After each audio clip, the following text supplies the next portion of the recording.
जितना सम्मान हमारा समाज गुरुओं को देता है, यानी जो हमें ज्ञान देते हैं, यानी जो हमें भगवान का ज्ञान देते हैं, जो हमें गहरा गहरा ज्ञान देते हैं, क्यों नहीं हम शिक्षकों को वो सम्मान देते हैं? ऐसा क्यों है कि जो शिक्षक हमारे समाज के बच्चों को पढ़ा रहे हैं उनकी ओर तो कहीं ना कहीं हम अनदेखी सी कर रहे हैं?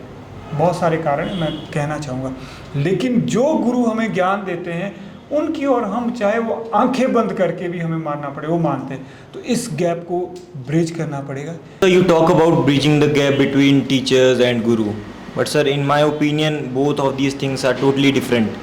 So I would like to know about, your opinion on teachers and guru. What is the difference between these two? Good evening, everyone. Happy Teachers' Day to everyone. We are having here a question answer session, and after that we will be having a debating session on Teachers' Day. So first I want to ask sir, what is the Teachers' Day? Happy Teachers' Day to all. Teacher Day is celebrated to commemorate the birth anniversary of a great teacher, philosopher and politician of India, Dr. Sarvepalli Radhakrishnan. I just want your opinion on something.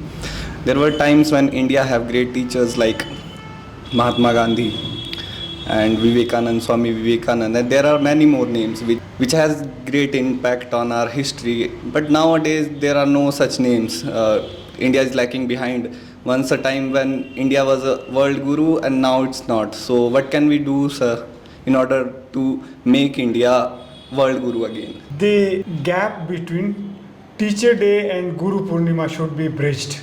Like when we celebrate Guru Purnima, we celebrate Guru Purnima with greatest fervor, with faith, but we do not show so much interest. We mean society. Society does not show so much interest in celebrating Teachers' Day. I think Teachers' Day should be celebrated the way Guru Purnima is celebrated. आज ये अकाल तो सच में पड़ा है, लेकिन मुझे लगता है कि शिक्षक ज़रूर होंगे, शायद वो आगे नहीं आ रहे होंगे, शायद व्यवस्थागत ऐसी खामियां हमारे देश में, हमारी शिक्षा प्रणाली में खामियां हैं कि ज़्यादातर हमारा फोकस बच्चों के व्यक्तित्व निर्माण में, चरित्र निर्माण की ओर हमारा ध्यान नहीं जाता है। हमारा फोकस रहता है कि वो बच्चे अपने करियर बनाएं, स्कूल और कॉलेज के एग्ज़ाम पास करें। और तो इसके पीछे का जो कारण मुझे नज़र आता है वो यही आता है कि जैसे 1947 में जब हमारा देश आज़ाद हुआ, कोई भी देश जब आज़ाद होता है तो सर्वप्रथम उसे राजनीतिक और आर्थिक आज़ादी मिलती है। सांस्कृतिक आज़ादी मिलते मिलते वर्षों लग जाते हैं, क्योंकि 70 साल 100 साल देश के जीवन के इतने छोटे होते हैं कि बहुत कम साल होते हैं। तो मुझे लगता है कि धीरे धीरे वो भी समय दूर नहीं है जब हम विश्व गुरु का जो हमारा विगत गौरव है, भारत का विश्व गुरु के विगत गौरव को हम हासिल करेंगे, ऐसा मेरा मानना है। लेकिन वह तब संभव है जब ज़्यादा से ज़्यादा हमारे युवा साथी हैं, नवोदित शिक्षक हैं, उनका ध्येय हो शिक्षक बनना हो, ज्ञानार्थ पढ़ना हो और देश की सेवा करनी हो। ठीक है, पैसे के लिए भी काम करें, ज़रूर अपनी सैलरी के लिए करें, अपने स्वार्थ के लिए भी कार्य करें, लेकिन परमार्थ का भी ज़रूर देखें। आपको क्या लगता है कि जैसे अभी ये जो है विश्व गुरु के मुद्दे को लेकर सरकार भी बहुत जो है प्रयास कर रही है, तो क्या लगता है आपको कि चलो मान लेते हैं कि हिंदुस्तान, भारत जो है विश्व गुरु बन जाता है, तो आपको क्या लगता है कि वास्तविकता होगी उस चीज़ में या वो भी ऊपर की ही बातें होगी? राजनीतिक मायने कुछ और होते हैं, सांस्कृतिक कुछ और होते हैं, और राजनीति अपने तरीके से विश्व गुरु भारत को बनाएगी, संस्कृति और समाज अपने तरीके से बनाएगा। लेकिन यह बात भी हमें ध्यान में रखनी होगी कि राजनीति के हवाले सारी चीज़ें ना करें। राजनीति के हवाले अगर सारी चीज़ें की तो राजनीति बोझ नहीं सह पाएगी। इससे अच्छी क्या बात हो सकती है कि राजनीति हमारे बदलाव का हिस्सा है, लेकिन राजनीति ही बदलाव लाए यह तो कोरा किस्सा है। तो राजनीति हमारे बदलाव का विश्व गुरु बनाने में एक हिस्सा हो और उसका सहयोग भी होना चाहिए। लेकिन अगर हम राजनीति पर निर्भर रहेंगे तो मुझे लगता है जो विश्व गुरु की जो अवधारणा है वो सांस्कृतिक ज़्यादा है, राजनीतिक कम है। 1947 में हमें राजनीतिक आज़ादी मिली थी और आज हमें सांस्कृतिक तौर पर आज़ाद होना है, और उस आज़ादी के मिलते ही हमारा देश विश्व में विश्व गुरु के पद को हासिल करेगा, विगत गौरव को प्राप्त करेगा, ऐसा मेरा मानना है। नहीं तो मूल्यों का क्या मानना है कि क्या लगता है आपको कि अगर सचमुच अगर अगले 20 सालों में हम उस स्तर को छू जाते हैं तो मूल्य वास्तव में आगे जाएंगे या फिर ये भी इसको कहीं हल्के में लिया जा रहा है? देखिए, अगर तो हम राजनीतिक दृष्टि से देखें जिस तरह से होता है, हम यह नहीं कह सकते कि कुछ नहीं हो रहा, बहुत कुछ हो रहा है, लेकिन वही बात है कि राजनीति कितना कर सकती है। हम ऐसे क्यों हो गए कि हम सिर्फ और सिर्फ हम राजनीति से अपेक्षा करते हैं, सरकार से अपेक्षा करते हैं, क्यों नहीं हम सांस्कृतिक तौर पर इसे आगे ले जाते हैं। और जहाँ तक मूल्य की बात है तो हमारे तो इस मंच का ध्येय ये है कि शिक्षा को मूल्यों पर किस तरह से बनाया जाए। अगर शिक्षा में आज हम मूल्यों का अगर कहीं ना कहीं हम समावेश करते हैं तो शिक्षा में मूल्यों का समावेश इस तरह से होता है, जैसे आज हम वृक्ष लगाएंगे तो वृक्ष का फ़ायदा 15 या 20 साल बाद ही होता है, चाहे वो छाँव हो चाहे फल हो। तो वो संस्कार रूपी मूल्य रूपी वृक्ष आज हमें रोपना पड़ेगा हमारी शिक्षा प्रणाली में, जिसका फल हमें 15-20 साल बाद अवश्य मिलेगा, जिसके लिए हम आप लोग सभी कार्य कर रहे हैं। और हम देख रहे हैं कि ये सारी युवा साथी हैं, नए पौधे, इनके सामने हमने 2047 तक एक लक्ष्य रखा है कि हमें भारत देश को, भारत के समाज को, भारत की शिक्षा को मूल्यों पर बनाना है। मूल्य बहुत सारे होते हैं, कम से कम स्वच्छता को राष्ट्रीय मूल्य बनाना है। क्या लगता है कि क्या सुधार हमारी शिक्षा प्रणाली में और शिक्षकों में क्या कुछ चीज़ें जो है वो होनी चाहिए जिससे हमारी व्यवस्था बने और मूल्यों का समावेश हो, मूल्यों का ज्ञान दिया जाए और बच्चों में जो नए बच्चे जो हैं उनको मूल्यवान बनाया जाए? आज शिक्षक के ऊपर बहुत बड़ी जिम्मेदारी है। शिक्षा जो होती है किसी भी राष्ट्र की वह संपत्ति होती है, निधि होती है, संपदा होती है, राष्ट्र संपदा है शिक्षा। और जो शिक्षक होते हैं उस राष्ट्र के संपदा के, उस राष्ट्र के विवेक के प्रतिनिधि होते हैं। अगर शिक्षक अपने में गुरुत्व भाव पैदा करे, यानी वो अगर जिम्मेदारी भी समझे कि मेरी जिम्मेदारी सिर्फ बच्चों को स्कूली शिक्षा ही नहीं देनी, किताबी शिक्षा ही नहीं देनी, किताबी ज्ञान ही नहीं देना, बच्चों को सिर्फ और सिर्फ स्कूल और कॉलेज की परीक्षाओं में उत्तीर्ण होने में सहायता ही नहीं करनी है, बल्कि उन्हें अच्छा इंसान भी बनाना है। अगर एक शिक्षक यह जिम्मेदारी लेते हैं तो मुझे लगता है हम बहुत कुछ कर पाएंगे। मान लीजिए मैं एक शिक्षक यहाँ, बेशक चाहे सरकारी संस्थान में हो या प्राइवेट हो, अगर मेरा यह ध्येय है कि 10 साल बाद मैंने समाज को कम से कम 10 बच्चे तो देने ही, 10 नहीं तो 1 तो देना ही है, तो आप सोचिए कि कितने शिक्षक होंगे। अगर उनमें से जागरूक शिक्षक भी ये कार्य करते हैं तो मुझे लगता है कि यह काम आसानी से किया जा सकता है। और आपका जो प्रश्न है कि कैसे किया जाए, तो मैं तो यही मानता हूँ कि सबसे अच्छा तरीका है संप्रेषण कला। बच्चों में जो बेसिक्स हैं, यानी उनके बेसिक्स की बात की जाए, और बच्चों में जैसे कम्युनिकेशन स्किल है, यानी उनमें पढ़ने की रुचि विकसित करेंगे, उनमें संभाषण की रुचि विकसित करेंगे, उनमें खुद को जानने की रुचि विकसित होगी। अगर उनके सामने हम इस तरह के पाठ्यक्रम रखते हैं जो पाठ्यक्रम उनमें रुचि विकसित करता है, उनके लिए मंच, इस तरह के मंच हम मुहैया करवाते हैं, उनको एक्स्ट्रा करिकुलर एक्टिविटी की ओर ले जाते हैं, तभी हम उनको ये जो AI है, सोशल मीडिया है, टेक्नोलॉजी है, इसके कहीं ना कहीं जो पास में बनते जा रहे हैं, यानी वो पैसिव जो लर्नर बन रहे हैं, उनको हम पैसिव लर्निंग से हटा के एक्टिव लर्निंग की ओर ले जा सकते हैं। तो सर मेरा प्रश्न ये है कि आजकल जो शिक्षक है उनमें बहुत सारे अवगुण हैं, तो वो किस प्रकार से उन अवगुणों को अपने अंदर से मिटाकर कुछ अच्छे गुण को प्राप्त कर सकते हैं? देखिए, मैं यह कहूँगा कि सारे शिक्षक एक समान तो नहीं हो सकते हैं। हाँ, ये सही है कि काफ़ी कुछ वो चीज़ें नहीं हैं जिस तरह से शिक्षकों का पहले इस धरती पर सम्मान होता था। कहीं ना कहीं समाज ने भी, जो स्कूलों में, हमारी यूनिवर्सिटीज़ में शिक्षक हैं, कहीं ना कहीं समाज ने भी उनकी अनदेखी की है। मैं तो यह कहना चाहूँगा समाज की भी गलती है। जितना सम्मान हमारा समाज गुरुओं को देता है, यानी जो हमें ज्ञान देते हैं, यानी जो हमें भगवान का ज्ञान देते हैं, जो हमें गहरा गहरा ज्ञान देते हैं, क्यों नहीं हम शिक्षकों को वो सम्मान देते हैं? ऐसा क्यों है कि जो शिक्षक हमारे समाज के बच्चों को पढ़ा रहे हैं उनकी ओर तो कहीं ना कहीं हम अनदेखी सी कर रहे हैं? बहुत सारे कारण मैं कहना चाहूँगा, लेकिन जो गुरु हमें ज्ञान देते हैं उनकी ओर हम चाहे वो आंखें बंद करके भी हमें मानना पड़े, वो मानते हैं। तो इस गैप को ब्रिज करना पड़ेगा, यानी शिक्षक और गुरु के बीच के गैप को ब्रिज करना पड़ेगा। और जो आपने कहा कि गुण नहीं रहे हैं, इसके पीछे का यही कारण है कि जो हमारी व्यवस्था आ रही है वो कहीं ना कहीं कॉलोनियल है, कहीं ना कहीं वो अभारतीय है। मैं ये नहीं कहूँगा कि वो खराब थी या अच्छी है, खराब और अच्छी को छोड़कर मैं चाहता हूँ कि हमारी जो शिक्षा प्रणाली है वो समाज के अनुसार होनी चाहिए, संस्कृति के अनुसार होनी चाहिए, प्रकृति के अनुसार होनी चाहिए, इस धरती के अनुसार होनी चाहिए। जब हम शिक्षा प्रणाली में स्वच्छता के मूल्यों को निर्धारित करेंगे, यानी हमारे बच्चों में स्किल्स और मूल्यों का जो है समावेश होगा, आने वाले जो गुरु होंगे वो अच्छे गुरु होंगे, वो गुण वाले गुरु होंगे, क्योंकि गुरु का मतलब ही वो होता है जो गुण दे, बच्चों को गुण सिखाए। मैक्सिमम स्कूल्स में अलग अलग तरह के टीचर्स होते हैं। कई टीचर्स बहुत स्ट्रिक्ट होते हैं और कई टीचर्स बहुत फ्रेंडली होते हैं अपने स्टूडेंट्स के साथ। तो आपके मुताबिक कैसे टीचर्स जो हैं स्कूलों में होने चाहिए, मतलब स्ट्रिक्ट या फ्रेंडली? अगर शिक्षक बच्चों के साथ एक रिलेशनशिप रैपर्ट या एक आत्मीयता का जो भाव है वो पैदा नहीं करता है तो बच्चे नहीं सीख पाएंगे। हो सकता है शिक्षक बच्चों का मानसिक विकास भी कर दे, हो सकता है वो उनको बड़े बड़े विद्वान भी बना दे, लेकिन जो उनका एक सर्वांगीण विकास होता है, जो उनका एक चरित्र निर्माण होता है, शायद वो ना हो पाए। Happy Teachers Day, sir. Thank you. So, sir, you talk about bridging the gap between teachers and guru. But, sir, in my opinion, both of these things are totally different. So, I would like to know about, your opinion on teachers and guru. What is the difference between these two?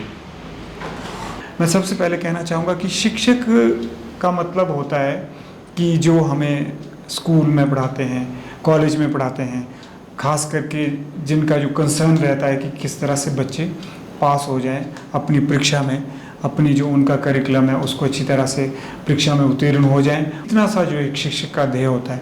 लेकिन साथ ही साथ मैं यह क्यों कहता हूँ कि शिक्षक में भी गुरु होता है, गुरु में भी शिक्षक होता है, वो इसलिए कि कोई भी शिक्षक अगर आपको स्कूल और कॉलेज में पढ़ा रहे हैं, हम यह कतई नहीं कह सकते कि वो सिर्फ आपको शिक्षा ही दे रहे, आपको ज्ञान नहीं दे रहे, क्योंकि कहीं ना कुछ तो शिक्षक के मुंह से अनुभव की बातें निकलती ही है, यानी उनमें गुरुत्व भाव होता ही है। लेकिन जो हम यहाँ सांस्कृतिक बात कर रहे हैं, गुरुत्व भाव की बात कर रहे हैं, वो इस संदर्भ में कह रहे हैं कि जब हम सांस्कृतिक आज़ादी की बात करें, सांस्कृतिक उत्थान की बात करें, तो हमारा मकसद यह है कि हमने बच्चों के सामने या समाज के सामने मूल्य आगे रखें कि जैसे स्वच्छता का मूल्य है, हम स्किल्स आगे रख रहे हैं कि कुशलता क्यों होनी, संप्रेषण कला क्यों आनी चाहिए। तो अगर हमारे शिक्षक कहीं ना कहीं अपनी नैतिक जिम्मेदारी निभाते हैं, यानी अगर उनकी नैतिक निष्ठा गहरी होती है और वो ध्यान देते हैं कि अगर अपने कार्य को मैंने पूरी तन्मयता से करना है, यानी मॉरल वैल्यूज़ को वो अपनाते हैं, तो कहीं ना कहीं स्पिरिचुअल वैल्यूज़ की ओर भी वो ज़रूर जाएंगे। So, sir, you talked about inculcating moral values in students. So, sir, I believe that there should be some reforms made in our education system, because if mathematics teacher will start teaching moral values, who will teach mathematics to the students? Firstly, and secondly, I do agree with you, sir, that moral values are necessary. But don't you think, sir, there should be a separate subject on that? That is moral education plus separate teachers for that. There is a need, there is dire need to overhaul the system of education. But where to begin? To begin with, at least new education policy holds great promise, but it all depends on its implementation. कि कहाँ तक हम सफल होते हैं, यानी implementation की बारी आएगी, वही जो वर्क कल्चर नहीं होगा स्कूलों में तो क्या करेंगे आप, सोचने वाली बात है। तभी तो अगर कोई भी पॉलिसी बनती है उसकी तब तक कोई महत्ता नहीं है, कोई महत्व नहीं होगा या कोई भी उसका फ़ायदा नहीं होगा जब तक उसकी क्रियान्वेषण उसका सही तरह से नहीं हो जाता है। तो कहीं ना कहीं समाज में जागृति आनी चाहिए। जब तक समाज हमारा नहीं जागृत हुआ तब तक मुझे लगता है कि जितनी मर्जी पॉलिसीज़ बन जाए कुछ नहीं होने वाला। इसलिए हम जन शिक्षण की बात करते हैं, कुछ तो ऐसा हो कि लोग आगे आए। करप्शन है, पॉल्यूशन है, किसी चीज़ के लिए तो मतलब ये जो देश की आत्मा इसको झकझोरना पड़ेगा।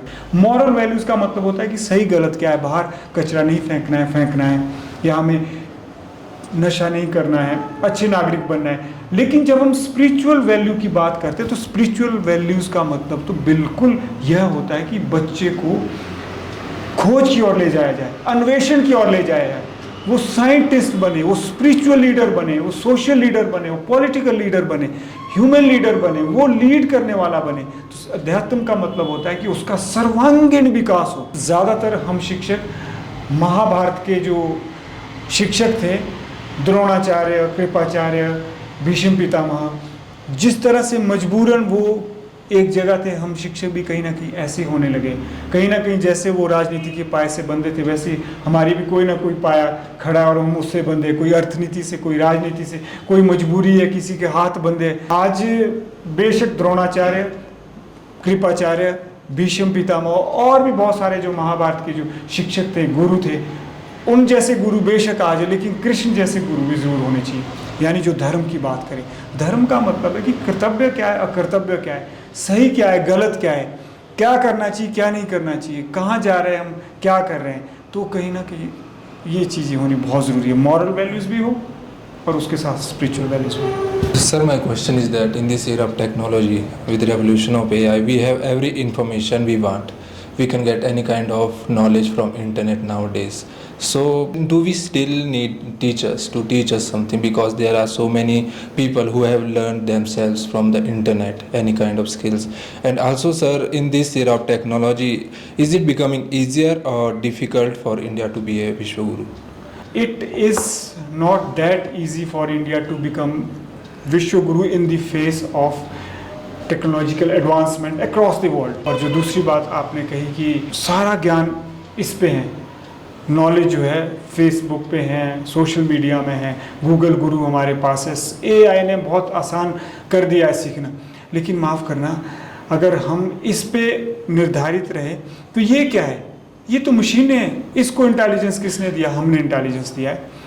ये हमारे इंटेलिजेंस को ख़त्म कर सकती है, हमारे इंटेलिजेंस का या किसी इंसान के इंटेलिजेंस का स्थान नहीं ले सकती। In short, AI can never take the place of teachers in the society, क्योंकि जो ये समाज है, सोसाइटी एक फिनोमेना है, हैपनिंग, चेंजिंग कितना ज़्यादा इसमें हर रोज़ क्या क्या बदलाव हो रहे हैं। आर्टिफिशियल इंटेलिजेंस तो उतना जानेगा जितना हम इसको बताएंगे, कभी भी संभव नहीं हो सकता। और जो कह रहे हैं आपकी बहुत इससे सीखें, तो माफ़ कीजिएगा, वो जो ये सीखना है कहीं ना कहीं हमारे उल्टा भी पड़ रहा है। इसने हमें पैसिव कंज्यूमर बना दिया, पैसिव लर्नर बना दिया। So, ma'am, I just want your opinion on something.